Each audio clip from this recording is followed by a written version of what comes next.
Introductions are really funny. They paid me $60, so I wore a tie. How many of you are 36 years, older than 36 years old?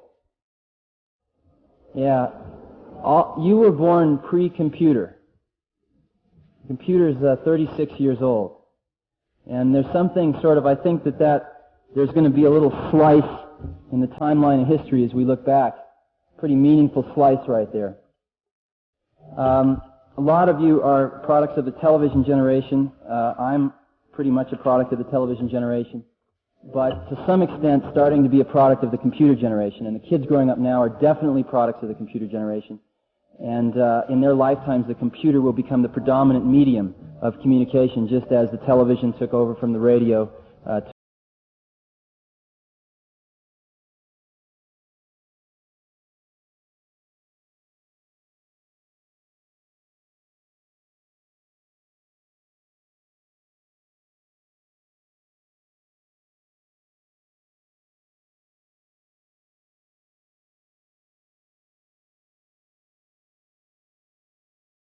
One or seen one? Anything like that? Good. Okay. Let's start off with what is a computer? What is a computer? It's really simple. It's just a simple machine, but it's a new type of machine. The gears, the pistons have been replaced with electrons. How many of you have ever seen an electron? That's the problem with computers, is that you can't get your hands on the actual things that are moving around. You can't see them, and so they tend to be very intimidating because in a very small space there's billions of electrons running around and we can't really get a hold on exactly what they look like. Computers are very adaptive. It's a very adaptive machine. We can move the electrons around differently to different places depending upon the current state of affairs, the results of the last time we moved the electrons around. So if you were here last night and you heard about the brain and how it's very adaptive, a computer is in the same way very, very adaptive. Second thing about a computer, it's very new. It was invented 36 years ago in 1947. The world's first degree in computer science offered by a university, which was the University of California at Berkeley, and it was a master's degree, was offered in 1968, which means the oldest person that has a degree in computer science is 39 years old. And the average age of professionals at Apple is under 30. So it's a field that's dominated by fairly young people. Third thing about computers, they're really dumb. They're exceptionally simple, but they're really fast. The raw instructions that we have to feed these little microprocessors, even the raw instructions that we have to feed these giant Cray 1 supercomputers, are the most trivial of instructions. They're get some data from here, get a number from here, fetch a number, add two numbers together, test to see if it's bigger than 0, go put it over there. It's the most mundane thing you could ever imagine. But the key thing about it is that, let's say I could move 100 times faster than anyone in here. In the blink of your eye, I could run out there and I could grab a bouquet of fresh spring flowers or something, and I could run back in here and I could snap my fingers, and you'd all think I was a magician or something. And yet, I was basically doing a series of really simple instructions, moving, running out there, grabbing some flowers, running back, snapping my fingers, but I could just do them so fast that you would think that there was something magical going on. It's the exact same way with the computer. It can go grab these numbers and add them together and throw them over here at the rate of about 1 million instructions per second. And so we tend to think there's something magical going on, when in reality there's just a series of these simple instructions. Now, what we do is we take these very, very simple instructions and we, by building a collection of these things, build a higher level instruction. So instead of saying turn right, left foot, right foot, left foot, right foot, extend hand, grab flowers, run back, I can say, could you go get some flowers? Could you pour a cup of coffee? And we have started in the last 20 years to deal with computers in higher and higher levels of abstraction. But ultimately, these levels of abstraction get translated down into these stupid instructions that run really fast. Let's look at the brief history of computers. Best way to understand it's probably an analogy. Take the electric motor. The electric motor was first invented in the late 1800s, and when it was first invented, it was only possible to build a very, very large one, which meant that it could only be cost-justified for very large applications, and therefore electric motors did not proliferate very fast at all. But the next breakthrough was when somebody took one of these large electric motors and they ran a shaft through the middle of a factory and through a series of belts and pulleys brought shared the horsepower of this one large electric motor on 15 or 20 medium-sized workstations, thereby allowing one electric motor to be cost-justified on some medium-scale tasks. And electric motors proliferated even further then. But the real breakthrough was the invention of the fractional horsepower electric motor. We could then bring the horsepower directly to where it was needed and cost-justify it on a totally individual application. And I think there's about 55 or so fractional horsepower motors now in every household. If we look at the development of computers, we see a real parallel. The first computer was called the ENIAC in 1947. It was developed particularly for ballistic military calculations. It was giant. Hardly anyone got a chance to use it. The real breakthrough, the next real breakthrough, was in the 60s with the invention of what was called time sharing.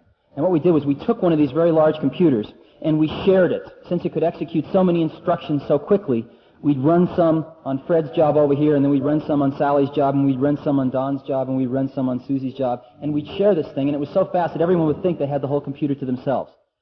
Time sharing was what really started to proliferate computers in the 60s, and most of you, if you've used computer terminals connected with some umbilical cord to some large computer somewhere else, that's time sharing. That's what got computers on college campuses in large numbers. The reason Apple exists is because we stumbled on to fractional horsepower computing 5 years before anybody else. That's the reason we exist. We took these microprocessor chips, which is sort of a computer on a chip, and we surrounded it with all the other stuff you need to interact with a computer, and we made a computer that was about 13 pounds. And people would look at it and they'd say, well, where's the computer? This is just a terminal. And we'd say, no, that is the computer. And after about 5 minutes of repeating this, finally a light bulb would go on in their minds. And they'd decide if they didn't like it, they could throw it out the window or run over it with their car. But that this was the entire computer. That's why we exist, fractional horsepower computing. This fractional horsepower computing has created a revolution. It was in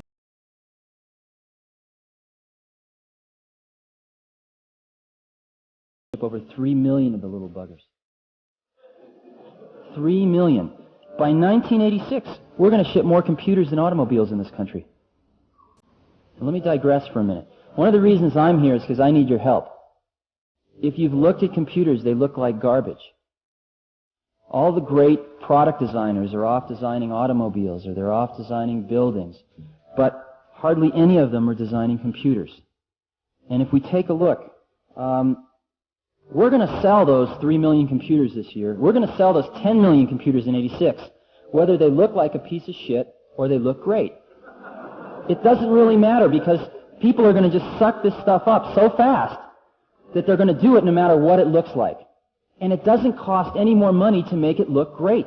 There are going to be these objects, this new object that's going to be in everyone's working environment and is going to be in everyone's educational environment and is going to be in everyone's home environment. And we have a shot at putting a great object there, or if we don't, we're going to put one more.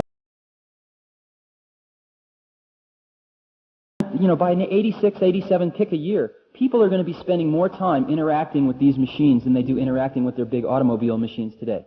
People are going to be spending 2, 3 hours a day sometimes interacting with these machines, longer than they spend in a car.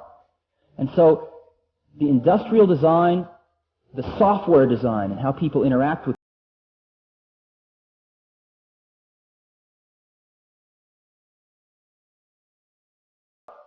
what we've got is we've got a situation where most of the automobiles are not being designed in the United States, Europe, Japan.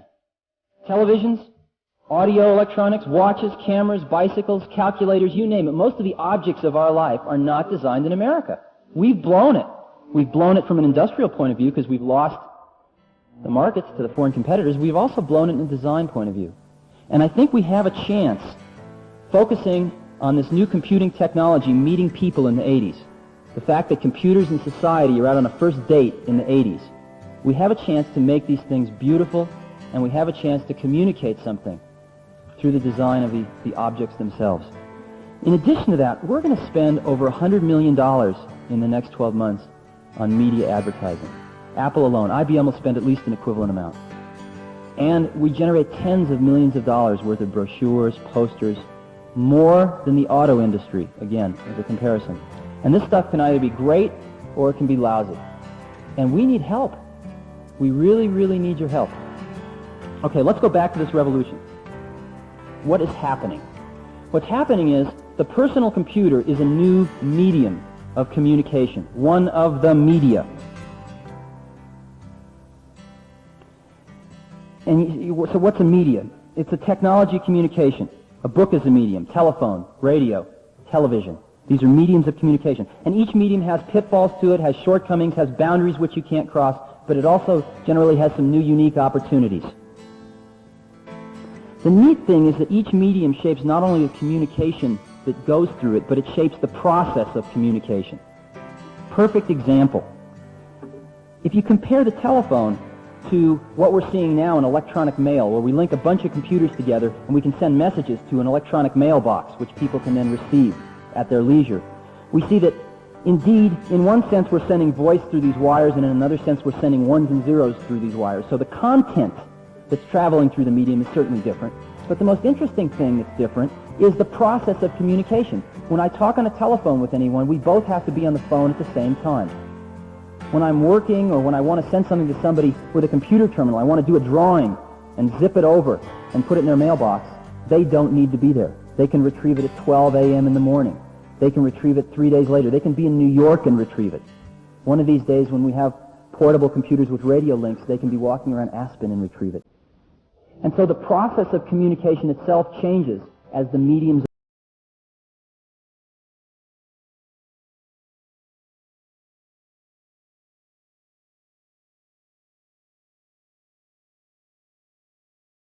large computers. What happens when a new medium enters the scene is that we tend to fall back into old media habits.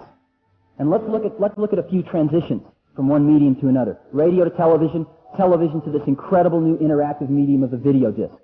If you go back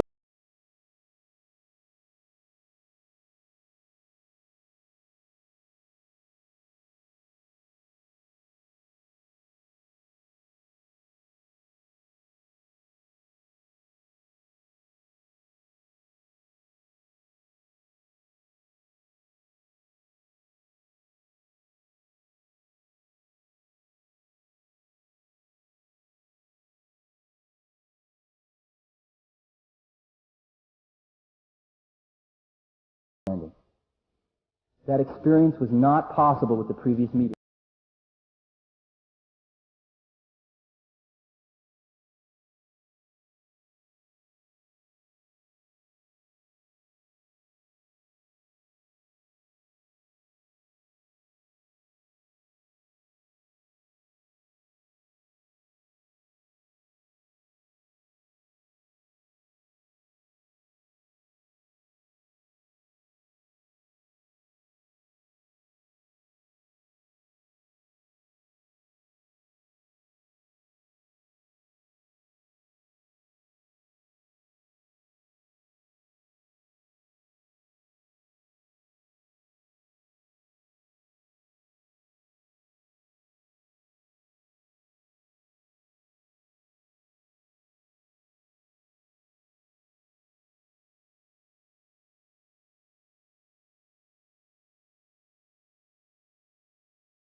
You can even go in some of the shops. It's an electronic map that gives you the feeling you're walking through Aspen. Then there's 4 little buttons in the corner because they came back and they did exactly the same thing all 4 seasons. So you can be looking down a street, hit winter, all of a sudden you get the same street with 3 feet of snow on it. It's really amazing. That's not incredibly useful, but it points to some of the interactive nature of this new medium, which is just starting to break out from movies and is going to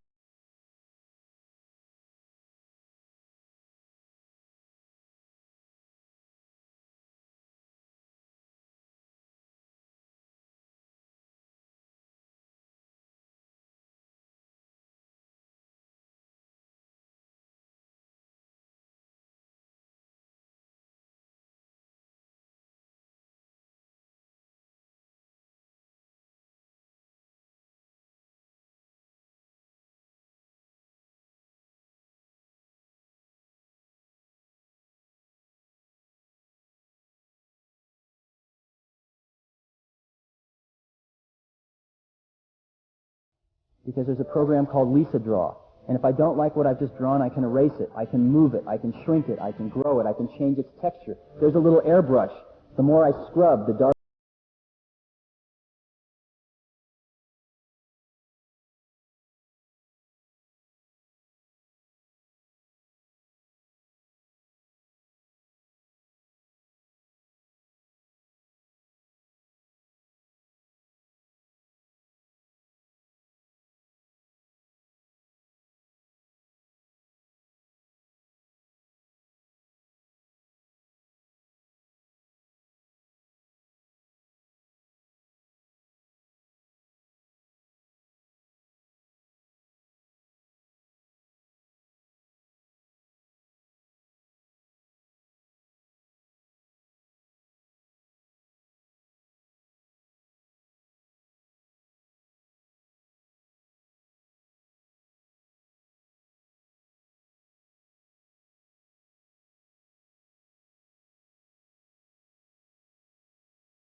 then we can talk about whatever you want to talk about. What is a computer program?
Computer programming does something a little different. What computer programming does is it captures the underlying principles of an experience.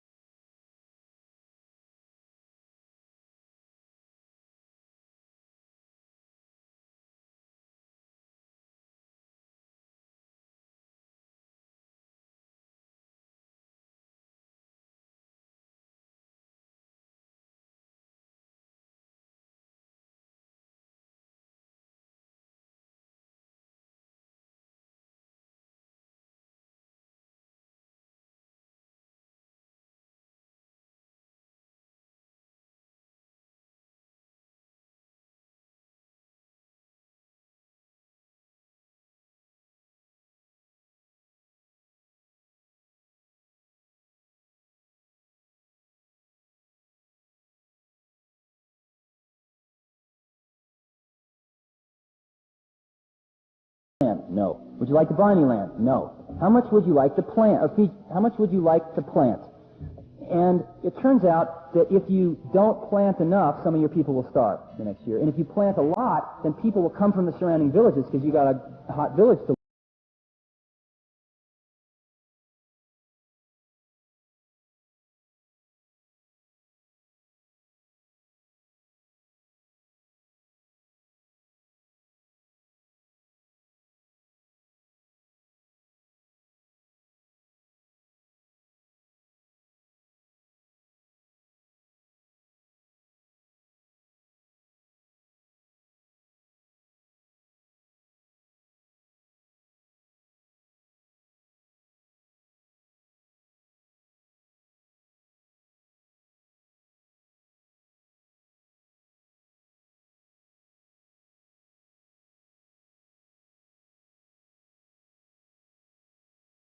But basically, there are these 7-year-old kids playing with this macroeconomic model.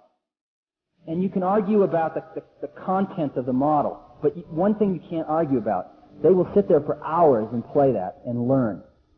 And we've got to get our models better and better and more sophisticated, but that is an interactive way of learning that none of us ever had when we were growing up. And again, thousands of individual experiences, but all based on that one set of underlying principles.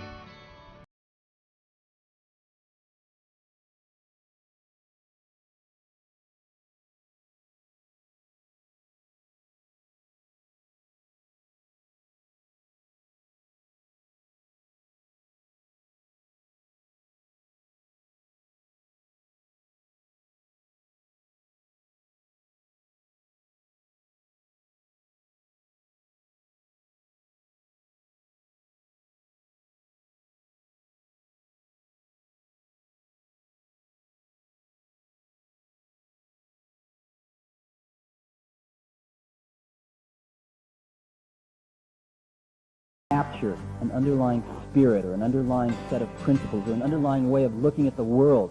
So when the next Aristotle comes around, maybe if he carries around one of these machines with him his whole life, his or her whole life, and types in all this stuff, then maybe someday after the person's dead and gone, we can ask this machine, hey, what would Aristotle have said? What about this?